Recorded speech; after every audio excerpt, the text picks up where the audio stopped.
Welcome back, everyone. We have legendary bassist that's been in Nuclear Assault, Anthrax, S.O.D, Brutal Assault, Dan Lilker, and then we have the amazing writer, Dan Hoffer. How are you guys doing? All right. How are you doing? Doing amazing, man. Well, let's get into this. You're best known for playing bass, but you're multi-instrumented. Do you regret sticking with bass your whole career, or do you like that you did that? Nah, bass always came natural to me. I mean, I can play guitar mostly. I mean, I started playing piano when I was a kid, but then I guess once you got into kind of like aggressive metal, then keyboards weren't working, ironically, until I started playing black metal. And then it's good for the choir sounds, and the choir sounds only. None of that ballroom dancing shit. And even then, I wasn't playing it live in a band. I would just go, you got to go like this, or something like that. But no, that's all true. Amusing, but true. Black should not be. And anyway, yeah, bass was just my thing. I could play a bunch of guitar because I write a lot on guitar, and it helps if I'm showing somebody a riff to show them on their native instrument. So, yeah, but I have no regrets about playing bass because that's just real natural to me. It just fits like a glove. And did that make it a lot easier knowing how to play many different instruments when coming into writing for bands like Anthrax, bands like S.O.D, or Nuclear Assault? Oh, yeah, absolutely. Because, for instance, with Brutal Truth, when we got our second drummer, I had to show him the old 2-foot blast beat. I mean, I can't do it very fast or good. So what I did was basically get back there and kind of just do a kind of slower, less competent version of it and just sit here, just do that better and faster. And, I could still go like, I can't, you really can't see here. But the rocking horse, and you do both feet like that. So it looks like you're in a rocking horse. I said, do that just well. So, yeah, having a working grasp of the other instrument. I mean, I'm a better guitar player than a drummer, but that makes sense because I'm a bass player. I play a stringed instrument, That makes a lot of sense. And looking back, you co-wrote Anthrax record, Fistful of Metal. How was that experience? And were there any songs that didn't make it on the album that you guys still have around? No, I think we basically, when we wrote that record, we pretty much wrote up until the finish line. I don't think there was any extra stuff that was even recorded. And as the band had progressed from just being a neighborhood garage band in '81 to getting more heavy, and those songs were really just the stuff that probably would have been written in the last year or so. And they were just basically written in the rehearsal studio in Jamaica, Queens. But, like not good with specifics now because you're talking about literally, 42 years ago. So, yeah. But it was just like anything. A band's at a jam spot. They'd write music and get it together and record it. Yeah. And you've been in so many bands over the years. Do you have any archive songs that you haven't put out then? And if you do, what do you plan to do with them? I don't think there's any leftover material from anything worth it. I'm sure there's outtakes on some reels of stuff from Nuclear Assault from 1988 where, somebody was dicking around with something and it was goofy, but that's not the kind of thing that would go on a record. So that probably wouldn't even count. But no, I can't think of much I have in the can personally. It's just not really how you roll. You just write a bunch of stuff in a frenzy and record it. And I read in 2014, you announced that you were retiring from recording and touring full time. I know you've done shows since then, but do you ever regret that decision? And I know you got the call from Anthrax 10 years later to tour again. So did that make you want to tour more often? Well, I mean, I guess when I said I was retiring, it ended up being a bit of an exaggeration. What it meant was that I wasn't going to be going out on tour and doing long tours or anything like that anymore. I was still going to play music, but it'll be mostly kind of one-offs like festivals or stuff where I don't have to be away from home for a long time and travel and dick around at a bunch of airports, which is my favorite thing ever in life. And as far as that Anthrax thing was perfect because obviously those guys had some highfalutin standards. So of course I'm like, well, I could go out on this tour. There's going to be ended up with nice hotel rooms and business class flights, and that's not why I did it, but it was sure a fucking nice fringe benefit, put it that way. Right. But no, I keep the door open, but retiring really meant no more getting into the cycle with the bands of doing record after record and touring and to follow that. It was just putting the brakes on big time. And that's now at the point where I'm really not even in a band, but I just had my 60th birthday last week, and I'm content to somewhat age gracefully, which there's a little sarcasm there too, but yeah, I'm Well, still going to be the scary black metal guy on Halloween. Don't worry. well, happy belated birthday. And a lot of people wanted to know, because this has been one of my biggest questions everyone wants me to ask you. Do you see anything happening with S.O.D? Everyone wants to know that one. No, That makes sense. yet. No. It's going on a quarter century when the band had actually done anything, so not really. But that's one reason I would kind of do like little S.O.D cover bands, right? Different like franchises in different parts of the globe. The Stormtroopers of Beer in Europe and stuff like that, because people still want to hear those songs live, and as long as maybe one dude in the band is doing it. Plus, it's hard to reproduce my bass tone. You know, That's true. I think with Billy Milano, you just need a big fat guy screaming up there, don't you? It doesn't fucking matter who it is. You know, it could be. You know, I don't know. I'm And fucking around. and you've been in the industry for quite a while. How's your gear changed from the beginning of your career, like when you were in Anthrax, like 84, 80 there, to now? Well, the whole industry was super different back then because before the internet and before recording technology evolved, you had to go to an actual studio and make a record and record it analog. And then, if you wanted people to hear that record, you had to rely on a label that would, first of all, give you money to record that money in the expensive studio and then promote your record and put you out on tour. Where these kids today have no idea. You know, they grow up and they fucking have a Facebook fucking thing for their bands and they record with Pro Tools at home. And there's unfortunately been a loss of quality control because of that. Those labels back then, they weren't the biggest metalheads, but they didn't need 5 bands that sounded like Exodus. So they wouldn't sign a bunch of bands. They look for bands that had a distinct sound. And that's what I kind of mean. Now it's like there's no gatekeeper. That's true. Yeah. But as far as the other stuff, another side to your question, well, I mean, when I started, we would just be in a van. And then I got to a point when Nuclear Assault was riding high. We'd be in nice tour buses and stuff like that. There was like, you know, then obviously I went to play in Brutal Truth, going back to like almost like step one, playing, you know, brutal grindcore after I'd been playing popular thrash metal, but I'd gotten tired of thrash metal and that was wearing it down for me. So there's just different parts of my career where I chose to do this and that. And that's really just, I don't know who I am. Do you feel some of the ethics today from the early days in the thrash scene are applicable today? I'd say the spirit, sure. You know, it's different because the early days, it was like some of the stuff I was talking about where it was just, you had to work a little harder to get where you were, you know, and put fucking flyers on telephone poles, you know, that gives you, you know, that's part of, I don't know. I don't know how to describe it, but doing all that work made it all seem more worth it and everything. I think the spirit of it's still there. I think it's different now because it's the record, like, you know, what I was alluding to in the last question. But thrash will go down in the history books just like jazz or folk music. It made its impact, you know, and I don't mean, you know, early Metallica, etc. You know what I mean? But so the fact that it's still out there and there's still bands, you know, these kids who are like born in 1987, but you know they got all the patches from bands before that. That's great. I'm not going to be that fucking guy like, hey, you know, what would you know about Exodus? So Right. no, I think it's great that that music is still valid and it shows that it wasn't just some flash in the pan thing and it deserves its place in music history. And looking back at your career so far, if you could pick 5 records that you wrote, what would your top 5 be? 5 records, huh? Well, I mean, I didn't write the whole records, but I wrote a bunch of music on these records. I guess, you know, like Fistful of Metal, Speak English or Die, Game Over, Extreme Conditions Demand Extreme Responses.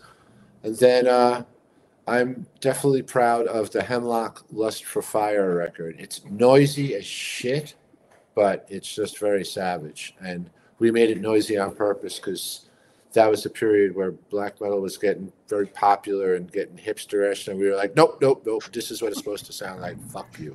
Well, we were talking earlier. You guys he told me you guys started writing the book in 2008.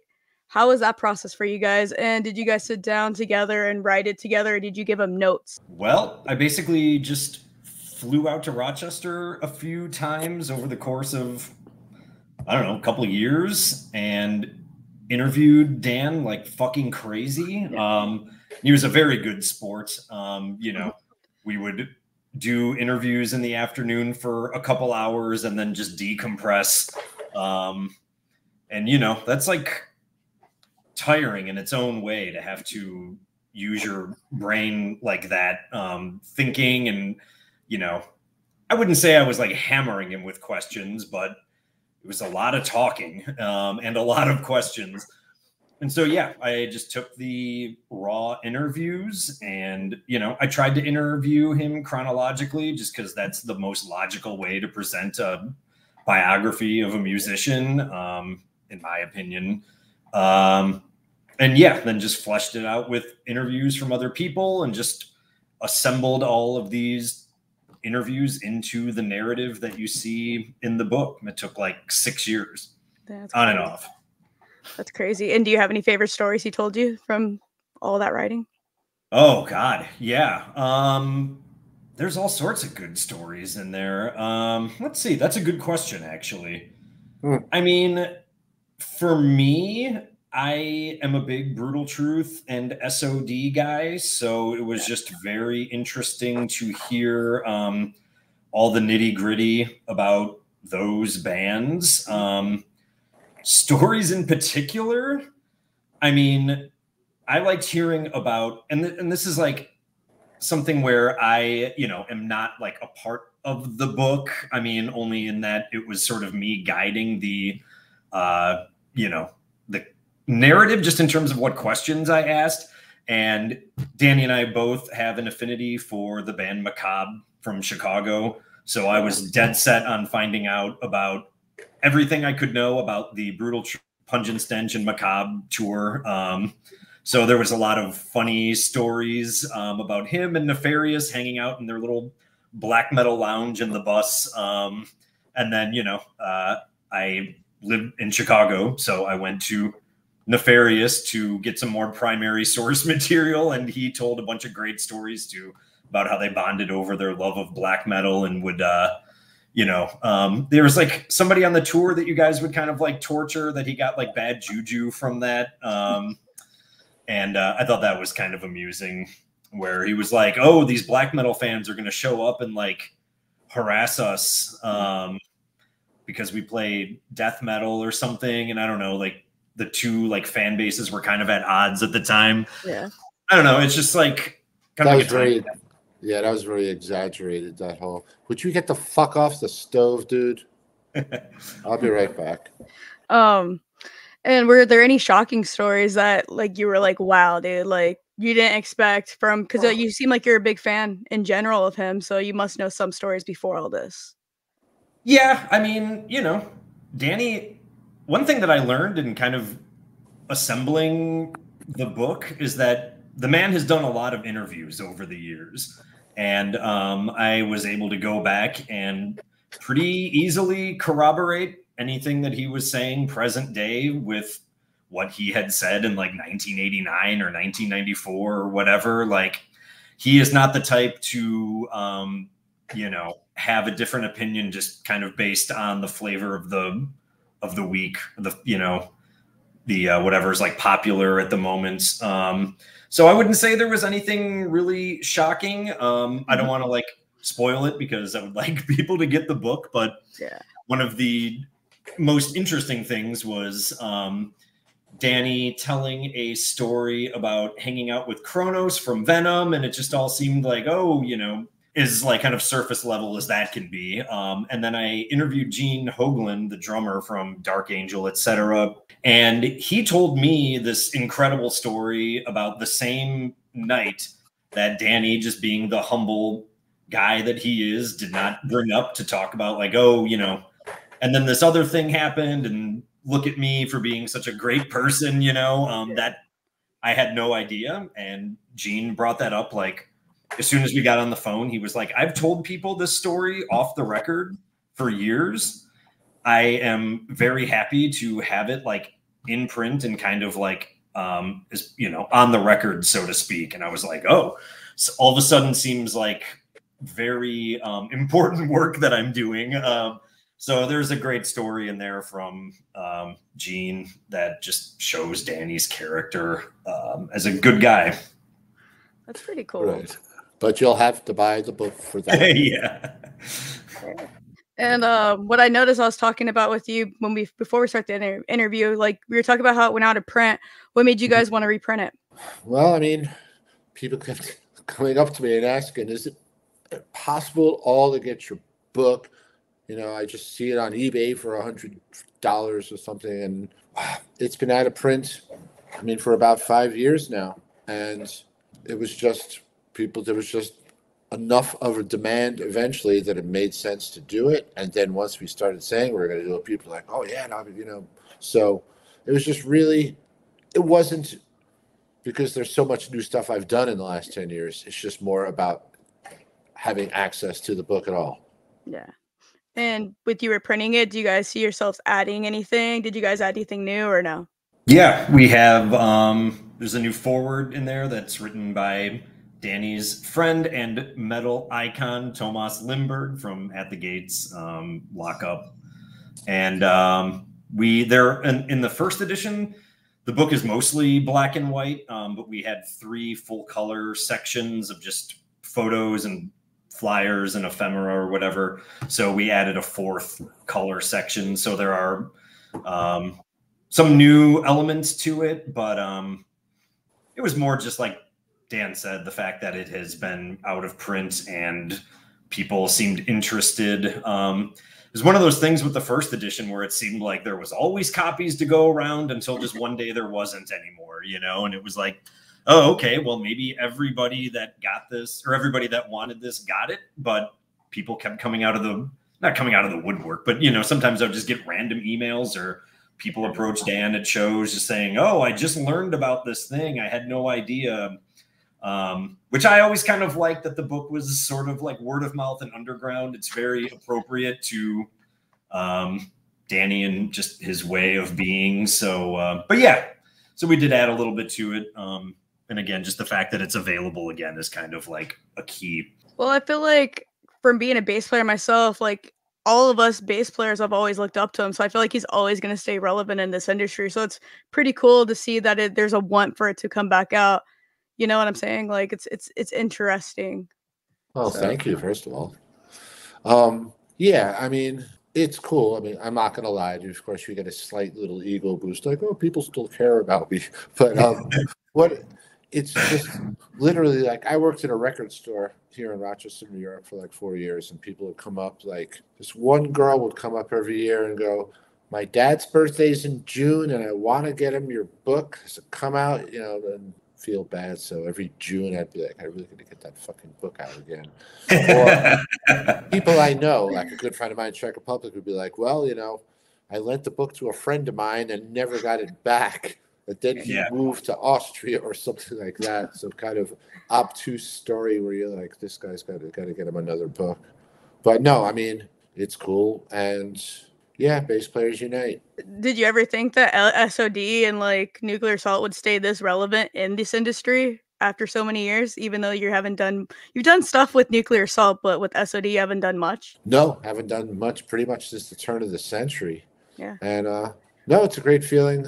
It just shows that, you know, this music, like I said, thrash in general, that whole, you know, aggressive, fast metal music is something that's long lasting and relevant still. So that's great. You know, I mean, unfortunately, the song Fuck the Middle East is still relevant. What are you going to do? Right. Yeah. And then something that a lot of people wanted to know, you've been through it with a lot of record labels over the years. Do you prefer major or minor, like indies? Well, I think the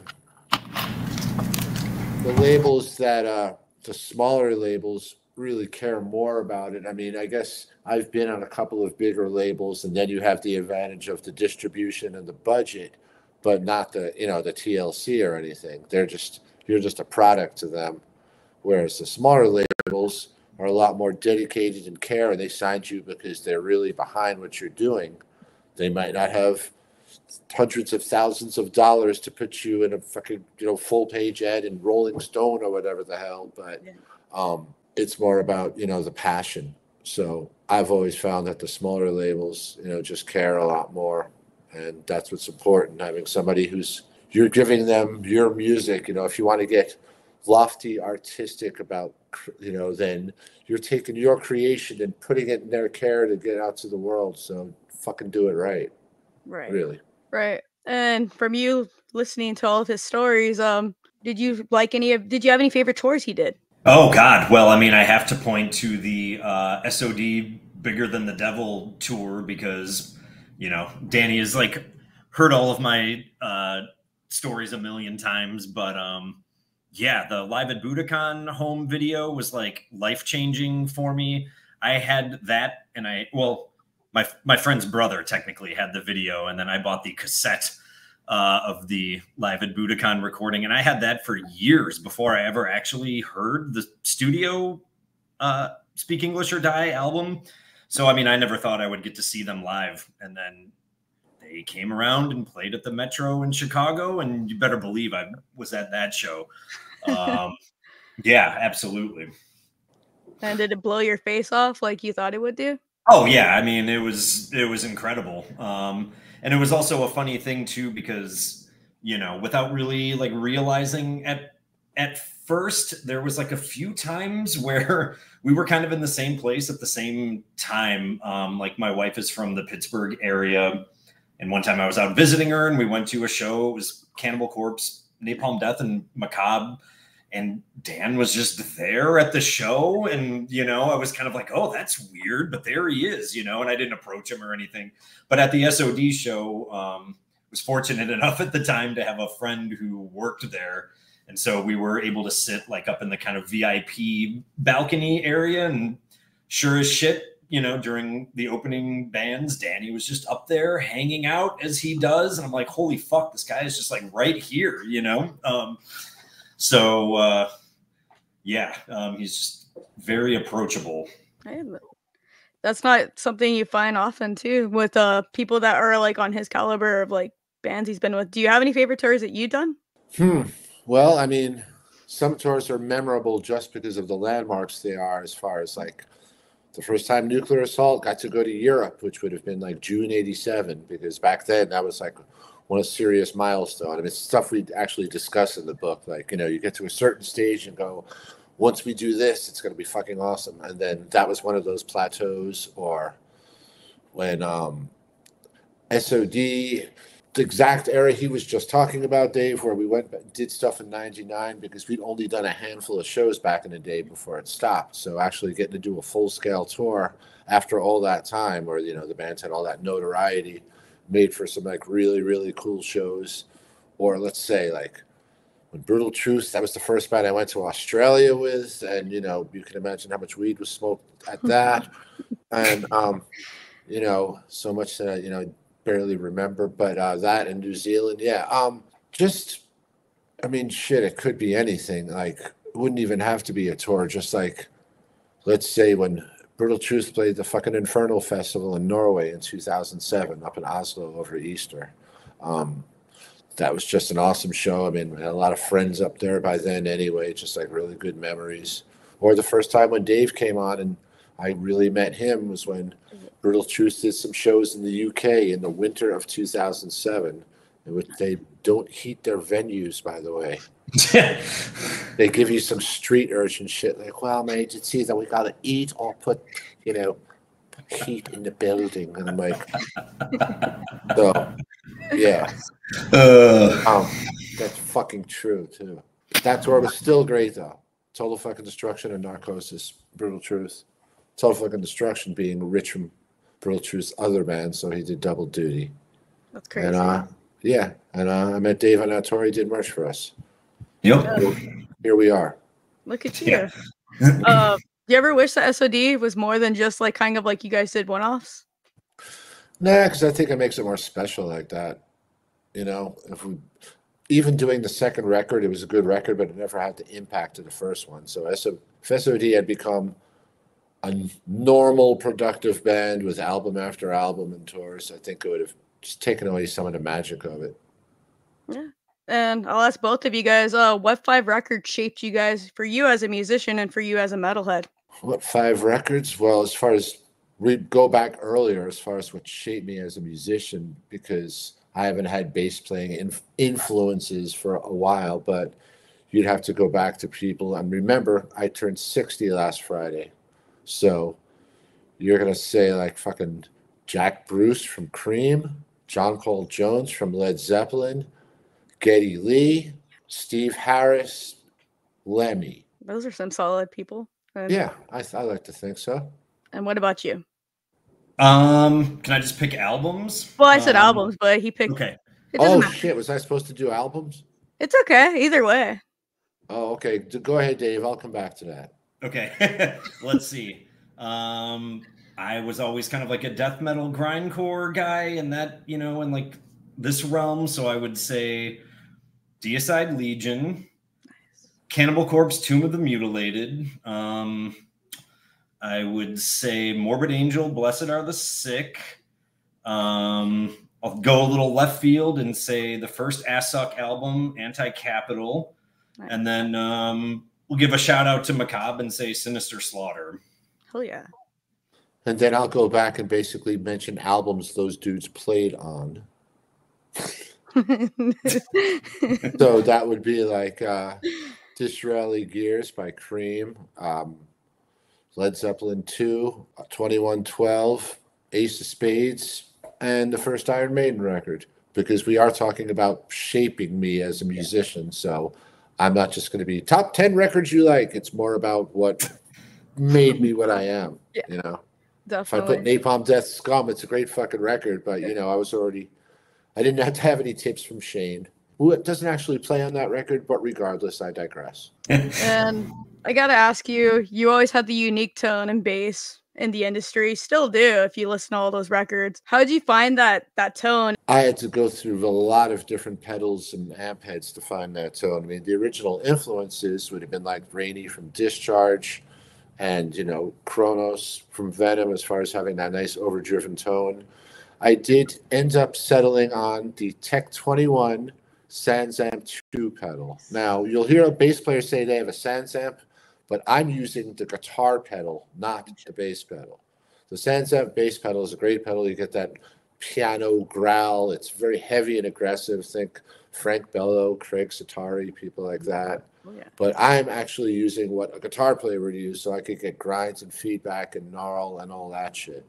And I discovered that pedal mid-90s, and one of those shit the bed, and I got another one. I mean, this was after a long time, and I got another one 10 years back or something like that. And that's pretty much the secret to it, although it does help to play very loud and very aggressively. Right. Yeah. And where can everyone keep up with both of you guys and buy the fantastic new book? Well, it's not new, but you know what I mean. Yeah, the new version. Yeah. I don't know that there's really anywhere to like keep up with us. We have a Facebook page. I think it's just Dan Lilker Book. But you can order it. It's just the title of the book, perpetualconversion.com. And then, like I keep telling people, I will mail you a copy from my apartment in Chicago. And I should confess that even though there's a Facebook page, I'm not a social media guy, so I wouldn't want to mislead people to thinking, oh, can we talk to Dan on there and ask some questions? You can't. But right. Not because I'm a stuck-up rock star. I'm just lazy. Yeah, we just started the page with the first edition just to have somewhere to put info out. But yes, it is not Dan monitoring the Facebook page. It's me. So you're going to be very disappointed. You can ask they can ask the questions and you can answer them. You know all the answers anyways. Right. Well, I'd like to thank you for you guys taking the time and being on the show and all that stuff. Thank you guys. You're very welcome. Thanks for having us. Thank you. Well, I'm going to end the interview.